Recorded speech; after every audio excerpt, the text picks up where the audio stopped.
My name is Aaliyah Suleiman, and I was born into a world that many would describe as privileged, yet from the very beginning, I understood that privilege came with its own set of responsibilities. Our home, a grand family estate nestled on the outskirts of the city, had walls that carried stories of generations before me, stories of honor, tradition, and expectations. My father, a respected businessman and community elder, held a presence that commanded both admiration and caution.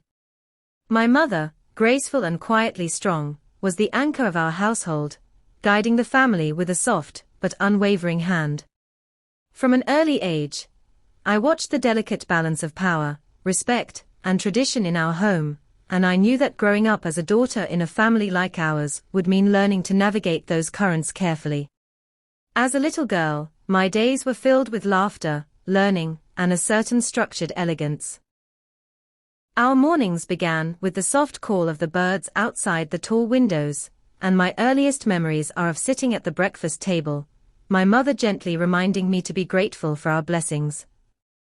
I was often surrounded by my younger siblings and cousins, their voices mingling in the courtyard as we played games that felt both ordinary and extraordinary because of our surroundings. Education was considered sacred in our family. My father often said that knowledge was a treasure that no one could take from you. I remember spending hours in the library of our home, leafing through books that spoke of history, science, and the arts, and feeling a hunger in me that would not be satisfied by stories alone. Our cultural environment was rich and layered. Though we lived in a modern city, our family observed traditions that had been passed down for generations. Fridays were sacred in our household. Every week, the family would gather for the midday prayer, and though I was young, I began to recognize the rhythm and importance of these moments. The mosque was always a place of fascination for me. I would watch my mother carefully prepare for prayer, her movements deliberate and filled with devotion, and I felt a curiosity I could not explain at the time. I would try to imitate her gestures in secret, standing with folded hands, trying to capture a sense of peace I could not yet fully understand. Even as a child, I was aware that our family name carried weight. People looked to us for guidance, for representation, and in many ways, I felt the subtle pressure to embody the ideals of our household even before I understood what that truly meant. Being a daughter in a respected family came with expectations that were both visible and invisible. There were lessons about comportment, about how to speak and how to listen, about humility and restraint. I learned early that every word and action could carry meaning beyond my understanding. At times, it was overwhelming, but there was also a sense of safety, a structure that allowed me to grow with boundaries that shaped my character. Religion was present in our lives, though it was woven subtly into the fabric of our daily routines rather than imposed through force. I remember my grandfather's quiet prayers at night, the fragrance of incense filling the room, and the sound of recited verses that seemed to linger in the air long after he had finished. My mother encouraged reflection, teaching me that faith was as much about the heart as it was about ritual. She would often say, "Aaliyah, understand before you follow. Seek the meaning behind the actions, and you will find your peace." These early teachings planted seeds of curiosity within me. I began to notice the small details. The rhythm of the call to prayer, the way our neighbors greeted one another, the smiles exchanged during Ramadan evenings. It was in these moments that I first sensed that religion could be more than tradition. It could be a source of personal guidance and comfort. Yet, childhood in a family like mine was not without its complexities. As a princess of our own small circle of influence, I was always conscious of appearances. There were family gatherings, public events, and social functions where I was expected to behave with a poise far beyond my years. I had to learn quickly how to balance my own desires with the expectations placed upon me. There were times I longed for a simpler life, where I could run barefoot in the courtyard or play without worrying about what others might think. But even in those moments, I could feel the weight of responsibility pressing softly against my shoulders, reminding me that I was part of a lineage that demanded awareness and care. School life added another layer to my early experiences. I attended a school where academic excellence was expected, and I often felt the dual pull of ambition and conformity. I loved learning, yes, but I also struggled with the subtle competition and the pressure to always be the best, to uphold the family's reputation in every examination, every presentation, every interaction. Friendships were both a source of comfort and a challenge, as I navigated relationships while being conscious of the privileged position I held. Some classmates admired me, others envied me, and I quickly learned to approach people with caution and empathy, understanding that kindness and humility were essential in a world that often judged too quickly. Despite all the structure, all the expectations, there were moments of pure, unfiltered childhood that I cherished deeply. I remember the nights when I would sneak onto the balcony of my room to gaze at the stars, feeling a connection to something larger than myself. I remember the times I spent in the garden with my grandmother, listening to her stories of our ancestors, her tales filled with courage, faith, and resilience. She spoke of women who had led, women who had inspired, and I began to sense that I, too, might one day be called to walk a path of significance, though I did not yet know what shape that path would take. These early years, shaped by family, culture, and subtle spiritual guidance, laid the foundation for the person I was to become. I was learning not only the ways of the world around me, but also the ways of my own heart. I was learning the importance of observation, reflection, and the quiet pursuit of knowledge. I was learning, perhaps unknowingly, that life was a journey of both external and internal discovery. And though I was still very young, the seeds of curiosity about faith, identity, and purpose were already taking root within me, preparing me for a path that would one day lead to choices far beyond the familiar walls of my childhood home. I still remember the first time I truly noticed Islam, not as a distant tradition, not as a ritual performed by others in my family, but as something that spoke directly to me. I was 12 years old, sitting in the garden with my mother as the afternoon sun painted the courtyard golden. She handed me a small book, its edges worn and soft from years of careful handling. "Read this," she said, "but read with your heart as much as your mind." It was a translation of selected chapters of the Quran, written in simple language for young readers. I had seen holy books before, but this one felt different. It was not just a set of rules or stories. It seemed to breathe, to contain wisdom that asked to be understood rather than simply followed. At first, I struggled with unfamiliar words and expressions. I asked countless questions aloud, hoping my mother would answer them, and she always did, gently, never rushing. "Why must we fast?" I asked one afternoon, twisting the corners of the pages in my hands. "Why do we bow like that?" She smiled and explained the meaning behind each practice, how each act was a way to connect with God, to remember gratitude and humility in every moment. I realized then that faith was not about fear or obligation, it was about purpose, reflection, and devotion. The concept of praying 5 times a day fascinated me. It was not just a ritual, it was a rhythm of life, a gentle reminder to pause, to breathe, and to reconnect with something larger than oneself. Curiosity began to take root. I noticed the calls to prayer from the mosque not merely as background noise in my city, but as a call that invited me to listen, to reflect. I would sometimes sit by the window during those moments, closing my eyes, and imagining what it would feel like to respond to that call, to feel the quiet power of belonging and submission that it promised. But I also had doubts. I had grown up in a home where religion was present, but not rigid, and I had encountered stories from classmates and the outside world that confused me. Some whispered that Islam was strict or harsh, others said it was foreign, hard to understand, or too demanding. I remember grappling with these ideas in my mind, feeling torn between curiosity and caution. Books became my sanctuary. Beyond the small Quran my mother had given me, I began to explore texts that spoke of the history of Islam, its prophets, and its teachings. I was captivated by the life of the Prophet Muhammad, particularly the patience, courage, and compassion he displayed in the face of challenges. These stories were different from anything I had read before. They were not just moral lessons, they were living examples of faith shaping every decision, every moment. I began to see Islam not as a set of rituals imposed from the outside, but as a way of life that guided the heart and mind toward goodness, justice, and mindfulness. Travel also played a role in opening my eyes. One summer, my family visited a neighboring city for a wedding, and I accompanied my parents to a local mosque out of respect. I remember the intricate patterns on the walls, the soft glow of sunlight filtering through stained glass, and the calm hum of voices in prayer. Something inside me shifted that day.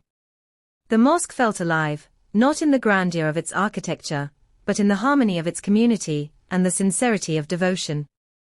I felt a quiet longing, a sense that I was seeing not just a religion, but a path I might one day walk myself. It wasn't only books or visits that influenced me. People mattered deeply. I remember meeting Mrs. Halima, our neighbor, who often invited me for tea. She spoke with a warmth that I had rarely encountered, and her stories of faith were never lectures, they were life lessons. She would tell me how patience and prayer guided her through challenges, how understanding and compassion shaped her relationships, and how gratitude could transform even the most difficult day. I was drawn to her authenticity. For the first time, I saw a person living Islam not out of obligation, but with joy, resilience, and hope. I also faced misconceptions along the way, and it took courage to confront them. Friends would ask me if I planned to become strict, or if I would stop having fun.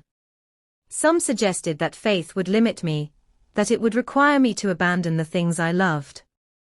I struggled with these questions, unsure if I was ready to face criticism, or to redefine my identity. I began to see that understanding Islam meant seeing it as a source of inner strength, not restriction. I realized that many misconceptions arose from fear or misunderstanding, and the only way to truly know was to explore for myself, to read, to observe, and to reflect deeply. During this time, my family's approach was gentle but firm. My parents never pressured me, but they encouraged questions and honest curiosity. My father would sometimes say, "Faith is personal, Aaliyah. You must seek it for yourself, and only when you are ready will it feel right in your heart." His words stayed with me. They reminded me that this journey was mine to make, that I had the freedom to question, to explore, and to arrive at a conviction that resonated with my spirit. By the time I reached 13, I had begun practicing small acts on my own. I would fold my hands in imitation of prayer, recite short verses I had memorized, and fast on days my family suggested. Each act was tentative, sometimes awkward, but it filled me with a quiet satisfaction. I realized that faith was not about perfection. It was about intention, effort, and sincerity. I started noticing the impact of these moments, not just in my spiritual life, but in how I related to my family, my friends, and myself. My curiosity was blossoming into commitment, even if I did not yet fully understand the depth of the path ahead. Looking back, those first encounters with Islam were gentle, almost like whispers that invited me closer rather than demanding obedience. They shaped my early understanding of devotion, morality, and reflection. They taught me that faith is not only about rules or rituals, it is about connection, purpose, and the choices we make in aligning our hearts with what is right. I was learning that the journey would not always be easy, that questions and doubts were part of the process, and that true understanding comes gradually, through reflection, observation, and lived experience. And so, the first chapter of my spiritual awakening was written quietly in my heart during those years. It was filled with questions, curiosity, and wonder, forming the foundation for the path I would later choose with certainty. I did not yet realize the full extent of the journey ahead, but the seeds of faith, understanding, and devotion had been planted, waiting for the moments when they would grow into something far deeper than I could imagine. As I moved into my early teens, the curiosity I once felt about Islam began to deepen into a more serious awareness. Alongside my fascination, I started feeling a quiet tension inside me, a tension that came from wondering whether I could truly embrace a faith that would reshape so many aspects of my life. Questions circled in my mind constantly. Could I honor my family and follow this path? Would my friends understand? Would I be able to stay true to myself while taking on a faith that demanded not only devotion, but a transformation of habits, thoughts, and priorities? The questions felt heavy, pressing on me like a shadow that I could not easily shake. At home, the atmosphere was one of love and gentle guidance, yet I could not ignore the weight of expectation that came with our family name. Being a princess in our household meant I had to embody certain ideals, maintain a certain composure, and make decisions with care. I knew that any major change, including embracing Islam fully, could ripple through the lives of those around me. I loved my family deeply, and the thought of disappointing them or creating tension filled me with fear. There were nights when I would sit alone in my room, staring at the ceiling, trying to sort through my emotions. I wanted to be honest with my heart, but I also wanted to protect the harmony of my family. Society, too, exerted its pressure. I was young, but I was already aware of how much people watched my every move. Friends, classmates, neighbors, even distant relatives, everyone seemed to have an opinion on what a girl like me should be, how she should behave, and the path she should take. Some questioned why I spent time reading about Islam, suggesting it might not be appropriate for someone of my position. Others offered a dismissive curiosity, assuming that my interest would be fleeting. These voices, though often subtle, created a quiet storm in my mind. I found myself asking, if I embraced this faith, would I be misunderstood, judged, or even rejected? Despite these pressures, I felt an undeniable pull toward the teachings I had been exploring. The more I reflected on the life of the Prophet Muhammad, the principles of compassion, justice, and patience, the more I recognized that this was not merely an abstract religion, it was a guide for living a life of meaning. I began journaling, writing down my thoughts, fears, and questions. On some days, the writing was full of doubt and confusion. Why would God choose this path for me? Was it my place to take on such a responsibility? On other days, my writing was filled with hope, the sense that there could be peace and clarity if I allowed myself to follow my heart. There were moments when I doubted my own sincerity. Could I truly be faithful, or was I simply chasing an idea that felt beautiful? I watched my peers freely enjoy the world in ways I could not, and sometimes envy crept into my heart. I envied their light-heartedness, their lack of internal questioning. And yet, even in my envy, I could feel the small but persistent flame of conviction, reminding me that this journey was not about comparison, but about alignment with my own values and understanding. The internal struggle became even more complex as I faced my own mistakes and imperfections. I began to see that living a life of faith was not just about performing rituals or reading holy books. It was about confronting the parts of myself that were flawed, impatient, or self-centered. Some days I would wake up feeling inadequate, unsure if I could ever meet the standards I had come to admire in Islam. Other days, I would feel an inner strength, a reassurance that sincerity mattered more than perfection, and that the willingness to grow was itself a form of devotion. I also struggled with the fear of social isolation. Among my friends, very few had shown genuine interest in religion, and I worried that my path might set me apart. I remember one afternoon when a friend asked if I was seriously going to change my life for this faith, her tone teasing, but edged with curiosity. I smiled, uncertain how to answer. Could I explain the depth of what I felt in a way that would make sense to someone who had never questioned her own beliefs? Would anyone truly understand the quiet longing I felt, the sense that my life was searching for a center it had not yet found? Family expectations added another layer. I saw in my parents' eyes a desire to protect me, to guide me toward choices that would be socially acceptable and secure. Their concern was not rigid or unkind, but it was real. They wanted me to be happy, to be safe, and yet I sensed that fully embracing Islam might feel like stepping into uncharted territory for them. I wrestled with guilt and love simultaneously. I wanted to honor their wishes, but I also wanted to be honest with myself and my heart. This tension often left me sleepless, pondering the balance between personal conviction and familial respect. Even with all this inner conflict, I began noticing subtle changes in my perspective and behavior. I became more patient, more reflective, and more conscious of the impact of my words and actions. I found joy in small acts of kindness, in listening to the stories of others, and in moments of quiet prayer, even if they were only whispered in my room. These changes were gradual, almost imperceptible to those around me, but to me, they felt significant. They were signs that the journey I was contemplating was not just about outward rituals, but about a transformation of character, a reshaping of my relationship with myself and the world. At the heart of these struggles was a deeper question: who was I, and who did I want to become? I realized that embracing Islam would require courage, patience, and persistence.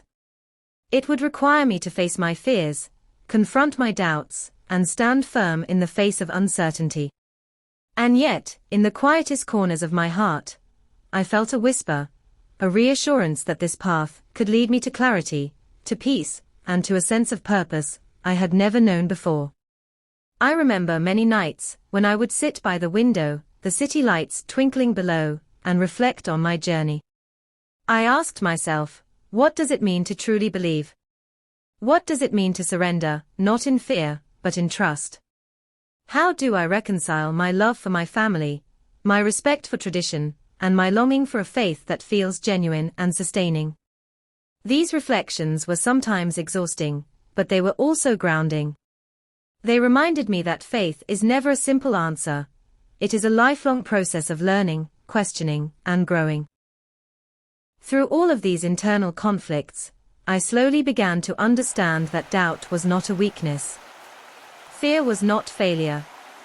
The struggles themselves were part of the path, part of the shaping of my heart and mind.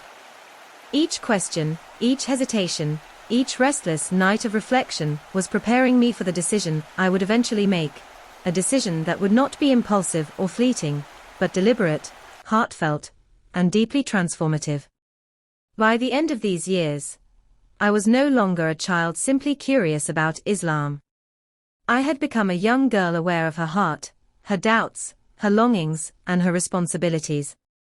I had begun to see faith as a dialogue, a continuous conversation between the self and the divine, between action and intention, between tradition and personal understanding. And though I had not yet taken the step of conversion, I knew that the time would come when I could no longer linger on the edges of curiosity. I would have to choose, and when that moment arrived, I wanted to choose with clarity, courage, and sincerity. The journey toward fully embracing Islam was neither sudden nor simple. It unfolded gradually, through a series of moments that, at the time, seemed ordinary, but together formed the path that would shape my heart and define my faith. One of the earliest of these moments came during a quiet evening in our home library. I had been reading a book on the lives of women in Islamic history, scholars, poets, and leaders whose names were often whispered rather than loudly proclaimed. I remember being struck by how ordinary they were, yet how extraordinary their lives became through faith, resilience, and dedication. I felt a stirring inside me, a realization that devotion could empower a person in ways that no title, privilege, or social standing ever could. It was not long after that I experienced another turning point, during a family trip to a distant town known for its serene mosque, and welcoming community. I accompanied my parents to the evening prayer, sitting quietly in the back while the congregation performed the ritual. The air was filled with the soft scent of incense and the gentle murmur of recitation. I watched the people around me, their movements synchronized, their faces calm and focused. For the first time, I sensed a tangible connection to something larger than myself, not just the presence of God, but the unity of hearts and spirits in pursuit of devotion. I felt a quiet urge rise in me, a desire to belong to that rhythm, to feel the same peace that seemed to emanate from every prayer, every gesture, every silent intention. Books and conversations began to play an increasingly significant role in my journey. I met a young woman named Zainab during a summer workshop on literature and social change. She spoke with ease about her own faith, not in a manner of instruction, but as one who shared a personal experience. Her words were simple, yet they carried a depth that lingered in my mind long after our conversations ended. She spoke of moments when prayer had guided her through confusion, when fasting had taught patience, and when reflection had helped her find clarity in the midst of chaos. Listening to her, I began to see that Islam was not merely a set of rules. It was a living guide for navigating life with intention, compassion, and courage. One night, as I sat alone in my room, I opened the Quran again, reading passages I had come to know by heart. I encountered verses that spoke directly to my heart, about mercy, humility, and the importance of surrendering to a wisdom greater than our own. I remember pausing, my fingers tracing the letters, feeling as though the words were meant specifically for me in that moment. I felt tears well up, unbidden, as though a veil had lifted, revealing a clarity I had been seeking without realizing it. That night, for the first time, I prayed quietly, in my own words, asking for guidance, for strength, and for the courage to follow a path that felt both daunting and right. The act of prayer itself became one of the most powerful experiences in this journey. At first, I imitated the movements I had observed in others, the folding of hands, the gentle bowing, the sitting in quiet reflection. It felt awkward, almost mechanical, but gradually, each motion began to carry meaning. I learned that the physical act of prayer could align the heart and mind, offering a space for honesty and reflection. There was one particular evening during Ramadan, when I stayed awake late, listening to the distant recitation of the Quran from a nearby mosque. I attempted to pray on my own, stumbling through the words, but a sense of peace enveloped me, unlike anything I had felt before. It was as if every fear, doubt, and question I had carried for years was being absorbed into a stillness I could not explain, a stillness that felt like home. Another defining moment occurred during a conversation with my mother. She had noticed my growing interest and curiosity, and one evening, while we were sharing tea, she asked softly, "Aaliyah, what does your heart tell you?" I paused, unsure how to put into words the mixture of longing, fear, and excitement I felt. I think I am ready to embrace this," I said finally, my voice trembling with a mix of certainty and hesitation. She smiled, her eyes reflecting pride, understanding, and gentle relief. She did not lecture or pressure me, she simply held my hand and whispered, "Then take your time, my dear. Let your heart and your actions align, and you will know when the moment is right." That moment became a compass for me, reminding me that faith must be chosen with intention, not rushed by expectation. Travel continued to shape my understanding. I remember visiting a coastal town with my father for a cultural festival. The town was vibrant, alive with the sounds of daily life, and yet I found myself drawn to the quiet corners of its mosque. I spent hours observing the way people greeted each other, shared meals during Ramadan, and offered help to those in need. I noticed the simplicity of their lives, the warmth in their eyes, and the sincerity in their smiles. The contrast between outward wealth and inner contentment became clear to me. Devotion and purpose held a richness that privilege alone could not provide. It was in these moments that I began to internalize a truth I had sensed for years. Faith is not only personal, it is lived through kindness, patience, and connection with others. There were small, daily practices that began to hold deep meaning for me. I learned to fast on recommended days, to offer small acts of charity, and to speak words of gratitude aloud in the quiet of my room. Each act, though seemingly simple, felt like a stitch weaving together the fabric of my newfound understanding. I realized that conversion was not a single event, but a culmination of practices, reflections, and choices that aligned the heart, mind, and actions. By the time I was 15, the culmination of these experiences, the books I had read, the conversations I had shared, the journeys I had taken, the quiet prayers I had offered, formed a clarity I could no longer ignore. I understood that embracing Islam was not a fleeting curiosity or a phase. It was a conscious decision to live in alignment with values I held deeply: compassion, justice, patience, and devotion. I felt a calm resolve in my heart, a certainty that this path, though challenging, was the one I was meant to walk. It was a series of small, profound moments. The gentle guidance of my mother, the inspiration of Zainab, the quiet evenings of prayer, the hum of the mosque, the reflection in the pages of history, the simplicity of charity, that converged to make the decision clear. Each experience had prepared me, step by step, for the commitment that I would soon embrace fully. And in that clarity, I realized that conversion was not the end of a journey, but the beginning of a new chapter, one in which my faith, my identity, and my purpose could finally align in a way that felt authentic, deep, and enduring. I understood that from this point forward, my life would be shaped not only by my heritage and family, but by a conscious choice to live with intention, sincerity, and devotion. The morning of my conversion is etched into my memory with vivid clarity, as though time itself had paused to mark the significance of that day. I woke before dawn, the sky still dark, the first light barely touching the edges of the horizon. My heart raced with a mix of anticipation, nervousness, and an almost uncontainable excitement. I dressed carefully, choosing a simple outfit my mother had prepared, white and modest, yet elegant in its simplicity. Every movement felt deliberate, every breath heavy with the weight of what I was about to embrace.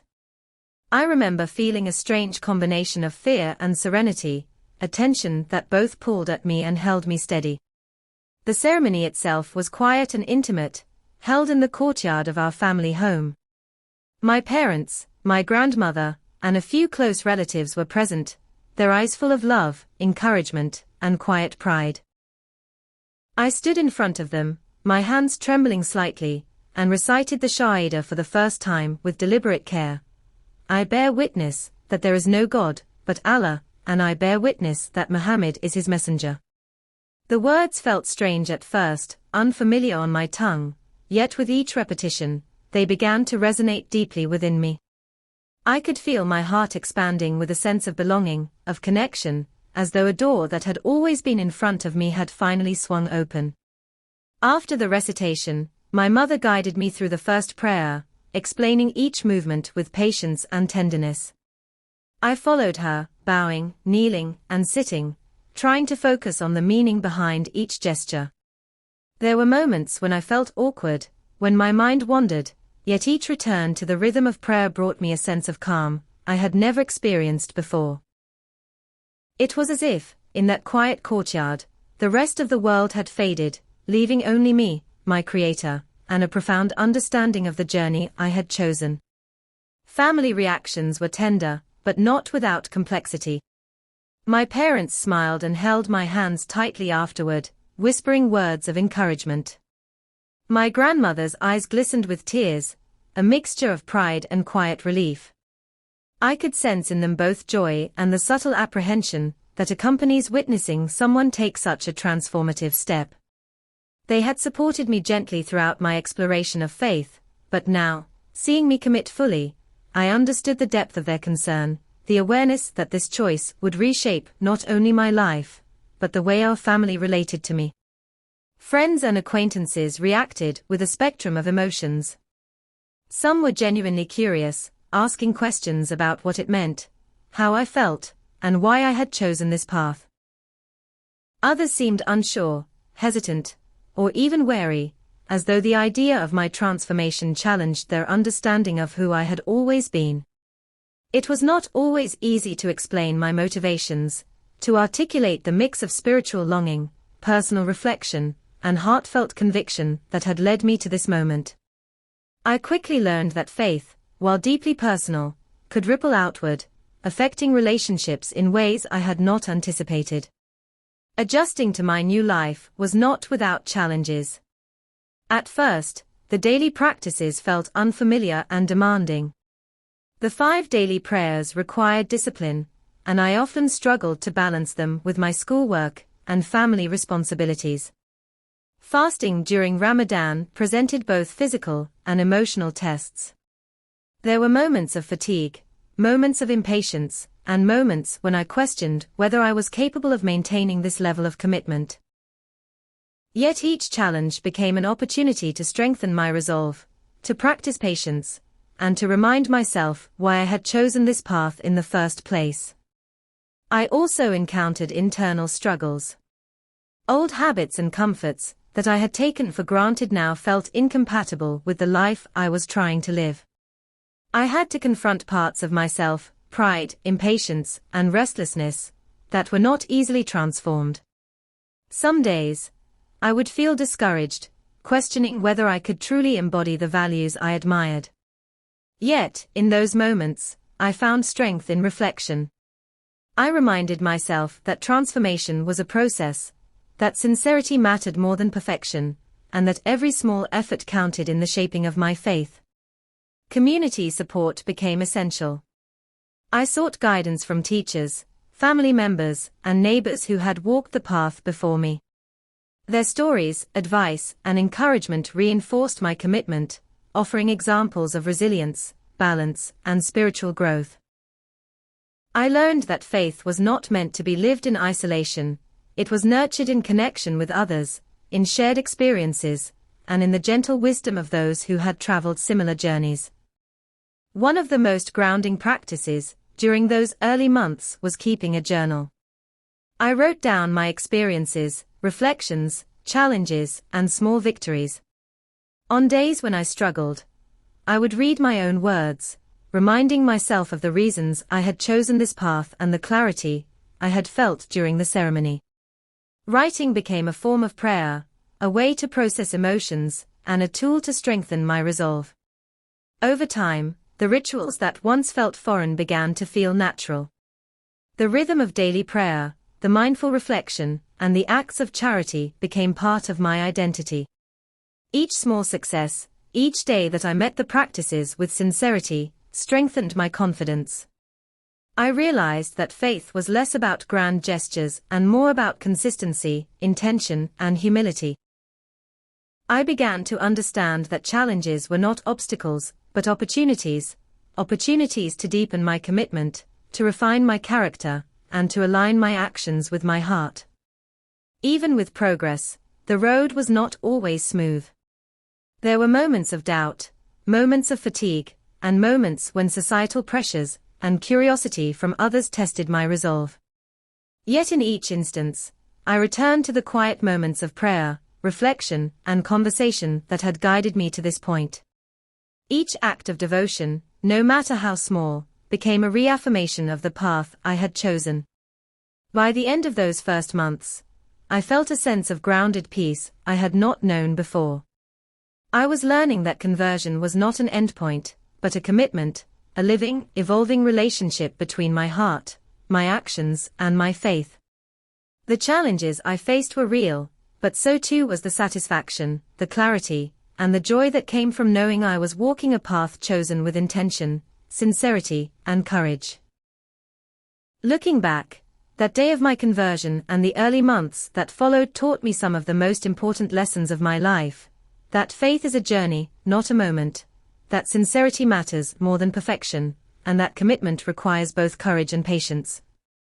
Each struggle, each ritual, each conversation, and each quiet prayer strengthened my spirit and reminded me that I was not alone, that guidance, support, and understanding could. The days and weeks following my conversion were unlike anything I had experienced before. I had taken the step I had long contemplated, but now the reality of living as a practicing Muslim began to unfold in every corner of my life. My routine, which had once revolved around school, family, and social obligations, now included the rhythm of prayer, reflection, and spiritual study. At first, these changes felt unfamiliar, and at times, overwhelming. Waking for Fajr in the quiet hours before dawn required discipline and determination, and I often found myself negotiating with my own fatigue and habits. Yet, each time I completed the prayer, I felt a sense of calm, a subtle reassurance that I was beginning to align my life with the intentions I had long held in my heart. Learning the Quran became central to my daily life. I dedicated hours to memorization, understanding, and reflection. At times, the language was challenging, the verses deep and layered, but I approached each one with patience, asking questions, taking notes, and often discussing meanings with those I trusted. I remember sitting under the shade of the courtyard's ancient trees, my notebook open, reciting verses aloud until the words felt familiar and personal. Each verse I learned began to shape my understanding of patience, compassion, and purpose. It was not just an academic exercise, it became a way to train my heart, to refine my character, and to ground myself in faith. Attending Islamic gatherings and community events became a vital part of my growth. Fridays at the mosque, lectures, and small study circles offered opportunities to learn from scholars and peers alike. I remember one particular lecture about balance in life, about how faith can be integrated with personal and social responsibilities without diminishing either. It struck me profoundly, because as a young woman in a family with influence and expectation, I had been worried that my devotion might interfere with my other roles. Listening to these teachings, I began to see that my responsibilities as a princess and my commitment to Islam could coexist, each enriching the other if approached with intention and mindfulness. Adjusting my daily routine also meant re-evaluating habits and relationships. Social gatherings, once focused on leisure and display, now carried new dimensions. I approached friends and acquaintances with a sense of awareness and intention, explaining politely when certain activities no longer aligned with my faith. There were moments of tension and misunderstanding, but I quickly learned that honesty and patience were essential. I did not seek to alienate anyone, but I also recognized that true adherence required boundaries and conscious choices. Over time, I found that many people respected my dedication, and a few even became curious about my journey, asking questions that led to meaningful conversations about faith, identity, and purpose. My family continued to be both a support system and a source of gentle challenge. My parents, while proud, remained attentive to the ways this change would affect family dynamics and social perceptions. I remember one afternoon when my father pulled me aside. "Aaliyah," he said, "I see the sincerity in your actions. But remember, faith is lived daily, in quiet decisions and small choices. It will test you as much as it will guide you." His words stayed with me.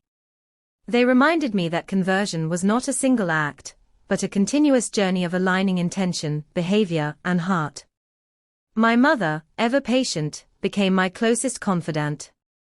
She helped me navigate the practicalities of daily practice, how to balance study, prayer, and family responsibilities, while also offering encouragement when I doubted myself. Life as a young Muslim in a household of privilege also required thoughtful integration of my faith with my public responsibilities. Royal duties, attending events, hosting visitors, participating in charitable work, remained central to my identity, yet I found ways to honor my new commitments within these spaces.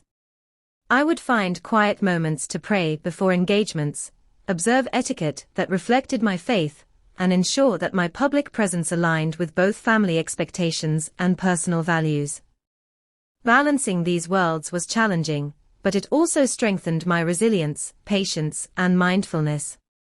I realized that true faith is not practiced in isolation, but expressed in every interaction, every decision, and every relationship. Community became one of my greatest sources of strength. I formed bonds with women and men who shared their experiences, challenges, and wisdom with me. We would meet for study sessions, share meals during Ramadan, and support each other through moments of difficulty. I found encouragement, not only in the teachings of scholars, but also in the lived examples of everyday people navigating similar journeys. Their stories reminded me that faith is both deeply personal and beautifully communal, and that a supportive network could sustain motivation and provide guidance when internal struggles arose. There were challenges, of course. Some days, balancing schoolwork, royal responsibilities, and spiritual practices felt exhausting. Moments of doubt occasionally resurfaced, and old habits would tempt me to lapse in discipline or patience. But I found that maintaining a structured routine, coupled with reflection and prayer, provided a steady anchor. Journaling became even more important during this phase, allowing me to track growth, acknowledge setbacks, and celebrate small victories. Each evening, I would reflect on my actions, noting moments of sincerity, mistakes, and intentions for improvement. Over time, I realized that these small reflections were as transformative as any grand gesture. I also learned to embrace acts of charity and service with renewed purpose. Previously, charity had been a responsibility tied to social expectation. Now, it became a deliberate, heartfelt practice. I volunteered quietly within our community, helped organize charitable events, and assisted those in need, seeking not recognition, but the satisfaction of aligning actions with faith. These experiences shaped my understanding of responsibility, empathy, and gratitude. I began to see the ways in which faith could transform both the giver and the receiver, creating a cycle of connection, compassion, and shared humanity. Spiritually, I felt an increasing sense of peace. The anxieties and uncertainties that had once clouded my heart gradually gave way to clarity. I learned that faith was not about perfection, but intention, not about avoiding mistakes, but about striving to act with sincerity. Prayer became a source of comfort in moments of stress, reflection became a tool for growth, and devotion became a lens through which I could view the world with compassion and mindfulness. By the end of that first year, life after conversion had transformed me in subtle but profound ways. I had grown more disciplined, patient, and self-aware. I had learned to balance public responsibilities with personal devotion. I had discovered the strength of community, the power of reflection, and the beauty of integrating faith into every action. And above all, I had realized that conversion was not a destination, it was a beginning, a commitment to live with purpose, sincerity, and devotion in every aspect of life. As I reflect on my journey, from curiosity to full embrace of faith, there are lessons I feel compelled to share, lessons that have shaped me not only as a young Muslim, but as a person navigating the complexities of life. For anyone considering conversion or exploring faith, the first message I want to share is this: listen to your heart, and give yourself permission to ask questions. Faith is not a simple decision made in haste. It is a process of reflection, learning, and deep personal honesty. Allow yourself to wonder, to search, and to explore. Curiosity is not a weakness, it is the beginning of understanding. One of the most important things I have learned is the value of patience. Transformation, whether spiritual or personal, does not happen overnight. There will be moments of doubt, hesitation, and even fear. There will be times when the path feels heavy, when you wonder if you are capable of living in alignment with your beliefs. In these moments, remember that sincerity matters more than perfection. Every small step, every effort made with intention, contributes to your growth. The struggles themselves are part of the journey, shaping resilience and teaching lessons that will carry you far beyond any single decision. Resilience is another lesson that has become central to my story. Conversion, especially when it comes with societal expectations, family pressures, or public scrutiny, requires courage and persistence. There were days when I questioned myself, moments when I felt the weight of tradition and opinion pressing down. But I learned that resilience is built not by avoiding difficulty, but by facing it, reflecting on it, and choosing to move forward. Each challenge I overcame strengthened my conviction, clarified my intentions, and deepened my understanding of both my faith and myself. Self-discovery is an inseparable part of embracing faith. In learning the Quran, in practicing prayer, and in engaging with a community, I discovered aspects of myself that had been hidden under doubt, curiosity, or distraction. I learned that spirituality is not just about rituals or obligations, it is about connection with God, with others, and with one's own heart. It is in quiet reflection, sincere intention, and thoughtful action that we uncover the person we are meant to become. Equally important is the lesson of respect and understanding for others. Faith is deeply personal, but it is also communal in its essence. Along my journey, I met people of many beliefs, backgrounds, and experiences. I realized that genuine spirituality is not about judging others or imposing beliefs, but about listening, learning, and extending compassion. Understanding and respecting different faiths enriches our own journey, broadens our perspective, and fosters harmony in a world where misunderstanding often breeds division.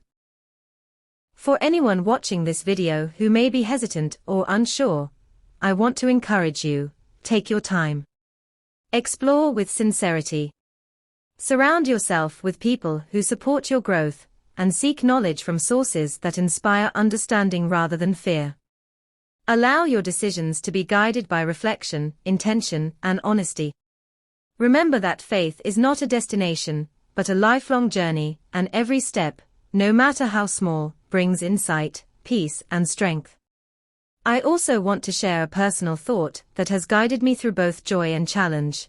Every act of devotion, no matter how modest, holds meaning when it comes from the heart. Whether it is a simple prayer, a kind word, or a deliberate moment of reflection, these small gestures accumulate, forming a life of purpose, integrity, and connection. Do not underestimate the power of intention. Do not overlook the quiet strength in consistent effort. As I close this story, I leave you with a heartfelt message. Embrace curiosity, pursue understanding, and nurture your heart with sincerity.